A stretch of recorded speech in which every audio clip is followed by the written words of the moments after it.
After you've chosen your wedding dress, it's time to turn your attention to the bridesmaid dresses. In this episode of the Plan My Wedding podcast, we're back with bridal boutique owner Sammy Dingley, and she shares her knowledge and experience for helping people to choose their bridesmaid dresses. If you are planning a wedding, listen up.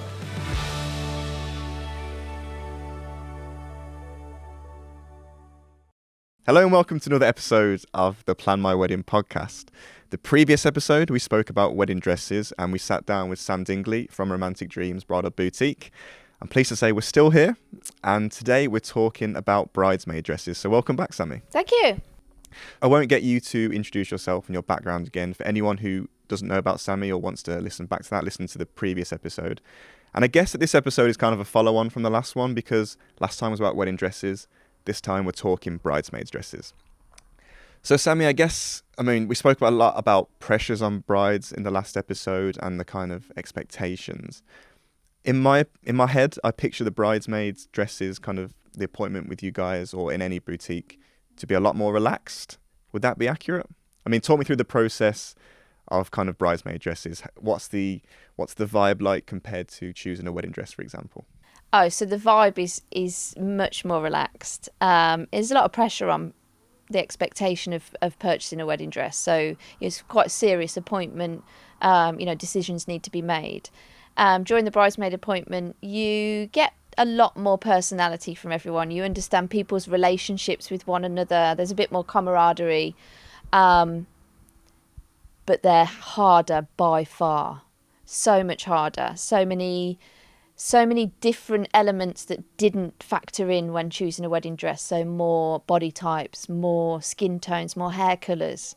So when you're trying to bring that into the theme of the bride's chosen colour, is that even going to work? And then, do you want them all in the same dress? But you've got 4 different body sizes. Do you want them in the same colour and different dresses? Do you want an ombre effect? Are you happy with different textures of different fabrics? You know, we're talking a completely different ball game than when you're picking a wedding dress. You're just picking an ivory dress, and which one do you like the best? There's so much more involved in a bridesmaid appointment. I think they're more fun, but they're definitely a lot harder. Definitely a lot harder. So in the last episode, we spoke about kind of too many cooks, too many opinions. How many people should you bring, or how many opinions should you consider with choosing your dress? I guess there's a lot more opinions, no, for this one? Yeah, or is a lot it a more case opinions. that, do you find that brides take control and go, we're having this, you're wearing this, or No. do they consult their bridesmaids a lot more? Yeah, I think again, the pressure on a bride not to be a bridezilla. You know, like, she's got this vision. She wants all 4 bridesmaids in this champagne satin dress that she's seen on Pinterest and looks amazing. And then they come, and the reality of that is like, oh, yeah, that's not going to work. They're not all olive skinned, and they're not all size 6. So then or they're trying the dress on that the bride wants and it's not working, or they're hating it, and she can see from their face, and it's, the level of disappointment and managing that. Is she willing to be flexible? I think, a modern day bride is a bit more, as long as you're happy, I'm happy for you to wear anything. But inside, she's probably dying a little bit because she's not getting that Pinterestable final look. But at the end of the day, you're not, that Instagrammable photo is everybody being comfortable. If you've got girls that are trussed up in a dress that they absolutely hate and is making them look like a corpse because they're so pale skinned, and you've got them in a neutral looking dress, what's better? It's managing that level of expectation and the reality of who you've chosen. I mean, great if you've got, 4 Naomi Campbells as your bridesmaids, but the reality, that's very different, and you'll get much better photos and a much happier bridal party if you put them in something that they're happy with and they're comfortable with. And yeah, some people have very opinionated bridesmaids. Well, that's what I was going to say. I mean, who's the pressure on? Because, I guess it's easy for bridesmaids to be really disappointed with the dresses that they're given. If the bride is very, knows what she wants, this is what you're wearing. And I guess that can cause I guess, conflict leading up to the wedding. Yeah.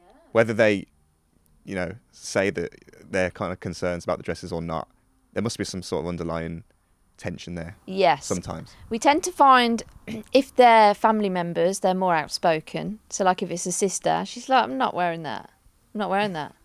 Whereas if it's a cousin or a friend or, someone you went to university with, they're less likely to air that because they don't want to upset you. Sisters don't really care. They're not bothered if you're upset because they want to look amazing. And they probably upset each other every day anyway because that's what siblings do. So yeah, again, it's that the relationship within the appointment, you can see how the relationships are with one another. And yeah, some people just can't hide their disappointment, that they're in a dress that they really don't like, but they're not really in a position to back out. Yeah, it's weird. So where should the bride start then? I mean, in my head again, not knowing anything about this, I'd imagine if I was to pick bridesmaid dresses, which please, let that never happen because I don't know what would happen. I would try and match the groomsman's suits colour. That's the first thing that I would do.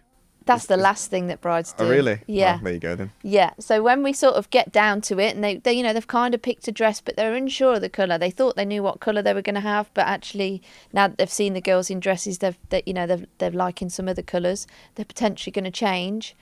I do then say, what are the groomsmen in? And I would probably say 90% of the time, the answer is, we don't know yet. Wow. So it's style above colour initially. Yeah. Okay. Yeah, it's more the theme of the wedding comes first. So what, if it's a rustic wedding and they're wanting a fairly neutral, pastel-y type wedding, then the colour factors in first. And then we'll pick any dress because you can have that colour in any dress. And then the style will start to play a part, whether they have the same dress for all bridesmaids or the same colour but the different styles. And then right at the last minute, does that actually match the navy or grey suit that the groomsman's wearing? It's very much an afterthought. But being a groom yourself, it would be a forethought, but not for the brides. Wow. Okay.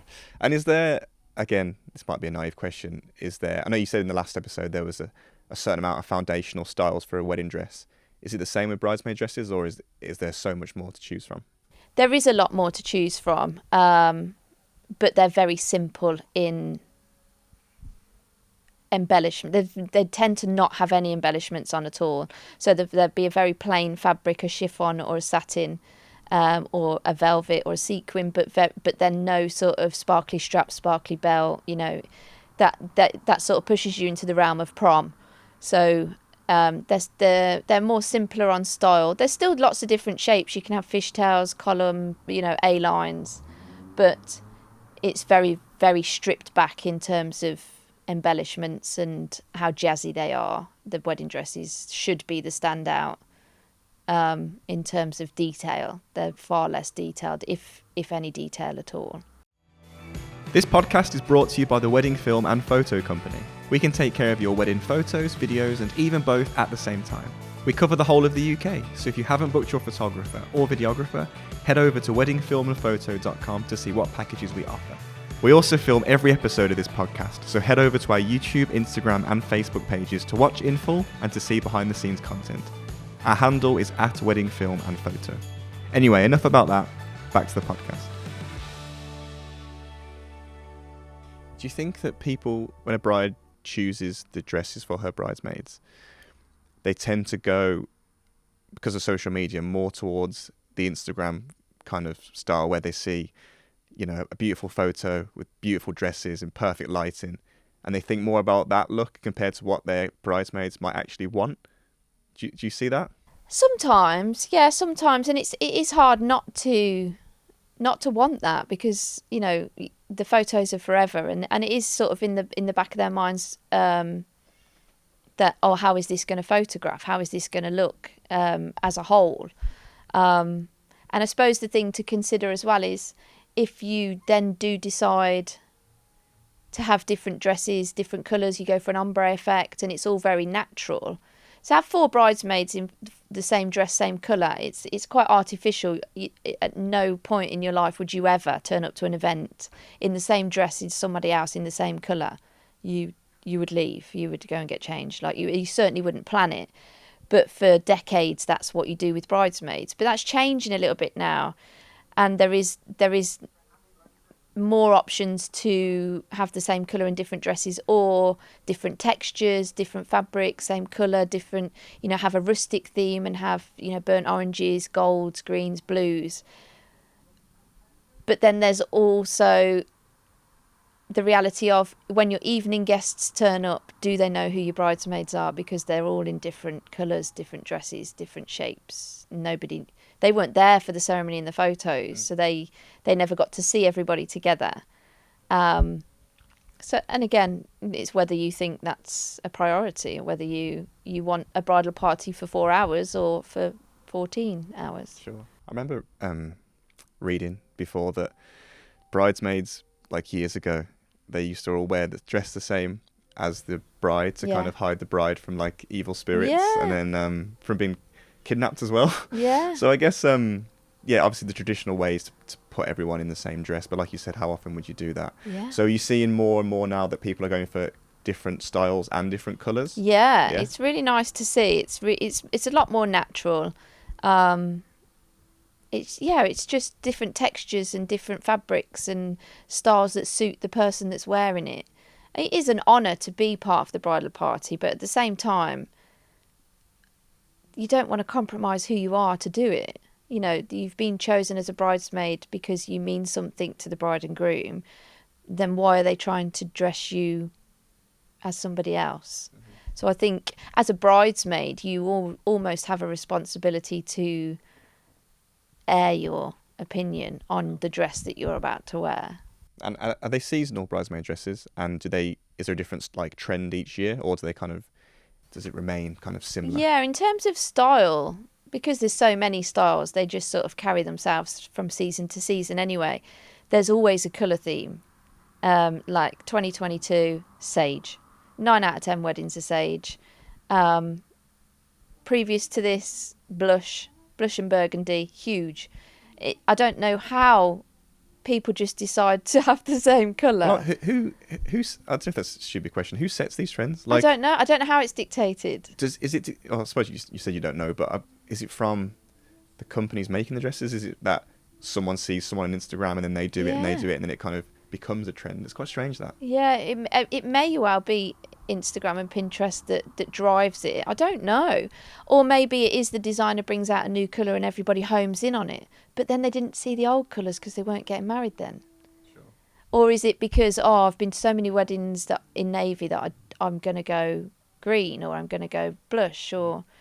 Because at the point of you getting married, you go to a lot of weddings because you're of that age where all your friends are getting married, and, you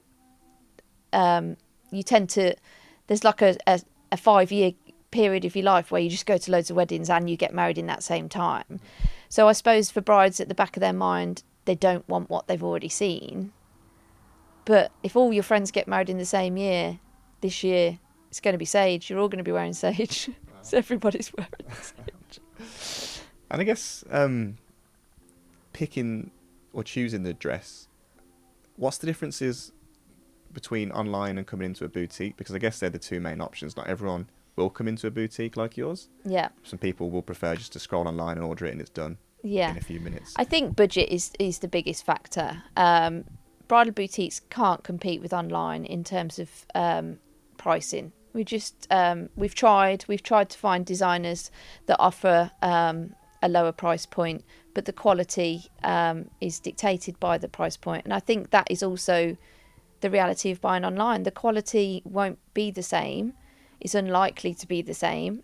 And that's fine. If you're happy with that, because they're only going to wear them once, then that's absolutely an option for you. But if you're looking for a higher quality, more sustainable dress, then a bridal boutique is the place to go. And also the experience. Like, the experience is second to none in terms of you'll never get to do that with your girls again. Instead of just ordering online, waiting for it to turn up in a bag, giving it to them, somebody needs to iron it. and then just wearing it on the day, you know, you've completely taken out the experience of shopping with your girls and enjoying you sitting on the sofa and watching them get changed, whereas before it was the other way around. You know, a lot of brides come in and they're like, oh, it's my turn, I get to sit and watch the fashion show. Sure. So yeah, you just take out that element when you're buying online. You've lost that experience. Yeah, I mean, I completely agree. I mean, I'm at that age, like you just said, where everyone seems to be getting married, and it's just all your mates are getting married, and so I've been a groomsman a couple of times now, and it's been such a laugh. Like everyone trying on the suits, and there's the banter going round, and it's really good. I would have hated for someone just to have bought it online and gave it you on the day and said, this is what you're wearing. But also interesting what you said there about you only wear it once with the bridesmaid's dress, because with the lads that I found, some of the lads have been wearing the suits again on the nights out or whatever. So you get a lot of use out of the groomsmen and the usher suits. Is it not the same for bridesmaid dresses then? No, and it's something else that I raised. So everybody always goes, oh, that's lovely, you know, that's really nice, and the colour's lovely, and you'll probably wear it again. You won't wear it again. You're never going to wear it again. It's so blatantly obvious that it's a bridesmaid dress. Even if you cut it to knee length, you know, there's pictures all over the internet of you in it on a wedding day in full length. You know, you might shorten it and wear it on holiday, but you're never going to share the pictures of that because... So is that like because you don't want to be seen wearing the same dress again? Like, maybe. Why is that? Maybe. I mean, some people, you know, if they wore a navy dress to a wedding as a bridesmaid, they might wear it to a black tie event, but it's been seen, and you go to a black tie event to be seen in a dress you already wore. You know, Kate Middleton wouldn't do that. You're not going to do that. It's that level of, well, it's a big event. I want something new. I've already wore that bridesmaid dress. But yeah, I always do raise the point with the groomsmen, because a lot of people rent their suits, and I think, gosh, the boys would definitely wear their suits again and again and again, and they rent them. And the girls definitely won't wear their dresses again and again and again, and they buy them. But there's no option to rent a bridesmaid dress. And I don't think there ever... Well, there may have been, but there definitely isn't now. Not that I know of. So you said there that people don't rent their bridesmaid dresses. And I guess that if they're always going to buy it, and they've got 10 bridesmaids, who buys the dresses? Because if you got a lot of bridesmaids, that's going to add up for the bride. Who do you see that buys the dresses? And... with that, how many bridesmaids would you recommend that someone has? Yeah, so I think if you're buying the dresses, which traditionally the bride and groom buy the dresses, especially if you're picking the dresses, it's, you know, you can't expect somebody else to pay for the dress that you've chosen that they don't even like. So 4 is a good number. 4, you know, 4 and a maid of honour, or it depends whether you want odd and even for your wedding. Again, it gets very OCD in terms of symmetry for photos and things like that. Some people like the same amount of groomsmen as bridesmaids, and the more you have, the more it costs. We tend to find if you do have a lot of bridesmaids, the bridesmaids are asked to buy the dresses, and then maybe the bride and groom will buy the shoes and the accessories and things like that. But the thing to consider is if the bridesmaids are buying the dresses, the bridesmaids are picking the dresses. You know, they're way more opinionated because they're shelling out £200 plus for these dresses, and they're not going to do that without giving you their opinion. That's what I was going to say. So, like, if the bride is buying the dress, do you see the bridesmaids are like nudging them? Oh, go for that one. It's nice. Yeah. The expensive one. They rein it in a little bit. Yeah. If someone else is paying, they'll suck it up and be like, oh, yeah. Okay. I mean, it's not what I'd pick, but okay. But if they're paying for the dress, they are choosing the dress essentially. I was going to say, if they're paying for it themselves, do they tend to go for the cheaper option because they don't want to spend more? No, they're very much focused on, well, I'm having the dress that I want. If I'm paying for it, I'm definitely not settling for something else. Generally, there are people that just don't really care, and they're just like, whatever you want, it's your wedding, I'm happy to wear whatever. But the majority of people, if the bridesmaids are buying the dress, the bridesmaids are picking the dress. Cool. That's really interesting there. Okay, so before we wrap up then, on the spot again, 3 top tips for choosing a bridesmaid dress. Oh, choosing a bridesmaid Maybe dress. more towards the bride, so bridal tips. Okay. Bring them all together. There's no point bringing two at a time, or three and then one. You've got to bring the girls together. They need to be in agreement on the whole colour, style, the entire look. It's very difficult. We tend to find if they come separately, they need multiple appointments because decisions just can't be made. And it's so much easier to just bring everyone, put them in the dresses, make the decisions, done. 2, have a clear idea of what you want. Maybe come in and look at some dresses first without the girls, and then bring them, and maybe have a short list of dresses that you want them to try on rather than the 130 that are on the rail. Because you will be swayed. You've got 4, 6, 8 people telling you what they like on their body and what colour they think your wedding should be. And you could end up leaving with something very different than what you planned. So potentially be very clear on what you do and don't want. And also enjoy it. Like, it's, if you are choosing to come to a bridal boutique instead of buying online, you've chosen the experience. So enjoy the experience. And you've chosen these girls for a reason, so have a great time, and we're here to assist and point you in the right direction. Perfect. There we go then. Thank you very much. There's the top tips for choosing your bridesmaid dresses. Sammy, thank you very much for joining us again. Thank you for coming. Catch you all soon.